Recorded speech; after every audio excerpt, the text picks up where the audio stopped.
কাঁঠালতলী হত্যাকাণ্ডের একটি big update. ইতিমধ্যেই মূল অভিযুক্তকে গ্রেফতার করতে সক্ষম হয়েছে এনসিসি থানার পুলিশ। আরো একটি খবর যে এই মুহূর্তে একদিকে যখন মূল অভিযুক্তকে গ্রেফতার করেছে এবং সেই ছবি আপনারা দেখতে পাচ্ছেন টিভি স্ক্রিনে, ঠিক অন্যদিকে এবার কিন্তু অভিযুক্তদের বাড়িতেও ভাঙচুর চালায় এলাকাবাসী, এবার পরিবার পরিজনরা। সেই ছবি এবার দেখাচ্ছি আপনাদের। পুলিশ উপস্থিত রয়েছেন, আমতলী থানার ওসি উপস্থিত রয়েছেন।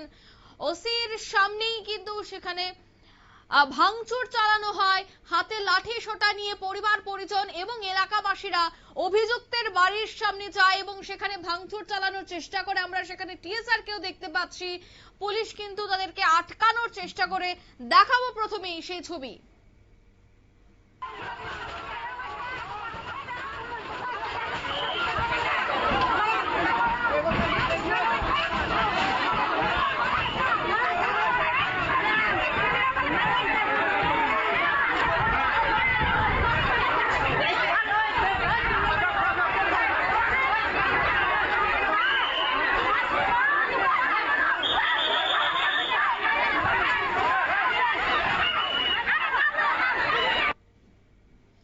আপনারা দেখলেন সেই ছবি, যেখানে একেবারে বাড়িতে গিয়ে ভাঙচুর চালানোর চেষ্টা করা হয়। তবে এই পুরো ঘটনায় রীতিমতো এলাকা জুড়ে চাঞ্চল্য। পুলিশের আগে এই বিষয়টা সম্পর্কে ধারণা ছিল এবং তারা আজ পেয়ে কিন্তু গতকাল রাত এবং আজ সকাল থেকে অভিযুক্তদের বাড়ি এবং গোটা এলাকায় নিরাপত্তা আঁটোসাঁটো করেছিল, যেন কোনো ধরনের কোনো অপ্রীতিকর ঘটনা না ঘটে এই হত্যাকাণ্ড নিয়ে। কিন্তু সেটাই দেখা গেছে যে এলাকাবাসীরা, তারা কিন্তু পরিবার পরিজনরা কিন্তু অভিযুক্তদের বাড়ির সামনে যায়। যদিও সেখানে পুলিশ উপস্থিত ছিল, তাই পুলিশ কিন্তু পুরোটা বিষয় নিয়ন্ত্রণে আনার চেষ্টা করে।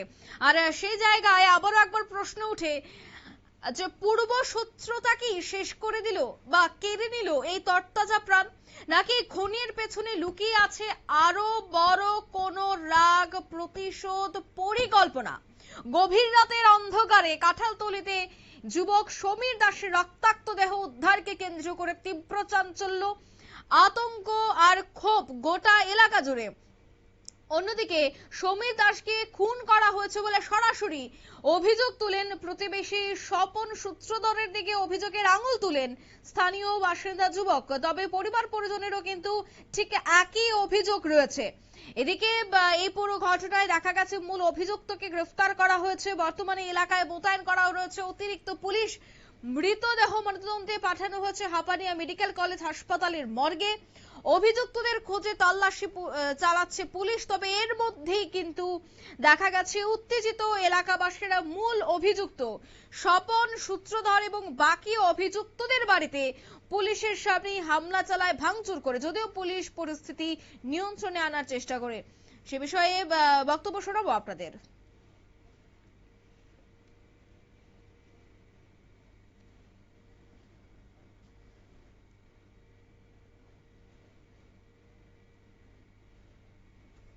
এখনো পর্যন্ত যে খবর পাওয়া গেছে সর্বশেষ পুলিশ সূত্রে, এই খুনের ঘটনায় মূল অভিযুক্ত স্বপন সূত্রধরকে গ্রেফতার করা হয়েছে। এই অবস্থায় এলাকাবাসী এবং নিহত সমীরের পরিবার সদস্যরা একটাই দাবি তুলেছেন, খুনির দ্রুত এবং কঠোরতম শাস্তি হতে হবে, শাস্তি প্রদান করতে হবে। মঙ্গলবার সকাল থেকে গোটা কাঁঠালিয়া এলাকায় থমথমে পরিস্থিতি। মূল অভিযুক্ত এলাকায় স্বপন সূত্রধরের পূর্ব শত্রুতা ছিল বলে জানালেন মৃত সমীর দাসের বোন। মূলত এই পুরো ঘটনায় থমথমে পরিস্থিতি। খুনের পর পালিয়ে যায় অভিযুক্তরা, এমনটাও কিন্তু অভিযোগ। তবে এখন প্রশ্ন উঠছে, ঘটনাস্থলে আর কি কেউ ছিল? শুধুই পুরনো শত্রুতা, নাকের নেপথ্যে আছে অন্য কোনো গোপন কারণ? রক্তাক্ত দেহ পড়ে থাকতে দেখে চিৎকার করতে থাকেন স্থানীয়রা, ছুটে আসেন পরিবারের লোকজন। খবর দেওয়া হয় আমতলী থানায়। আসেন ঘটনাস্থলে ওসি পরিতোষ দাস এবং বিশাল পুলিশ বাহিনী। ঘটনাস্থলে পৌঁছায় ফরেন্সিক দল এবং ডগ স্কোয়াড। ইতিমধ্যেই যে খবর আমরা পাচ্ছি, মূল অভিযুক্তকে কিন্তু গ্রেফতার করা হয়েছে। অন্যদিকে এলাকাবাসী, পরিবার পরিজন, তারা কিন্তু বাঁশ লাঠি সোটা হাতে নিয়ে অভিযুক্তদের বাড়িতে হামলা চালায়। যদিও সেখানে পুলিশ উপস্থিত ছিল এবং পুলিশের উপস্থিতিতে পরিস্থিতি সামাল দেওয়ার চেষ্টা করা হয়। নিয়ে নিচ্ছি ছোট্ট একটি বিজ্ঞাপন বিরতি, সঙ্গে থাকুন।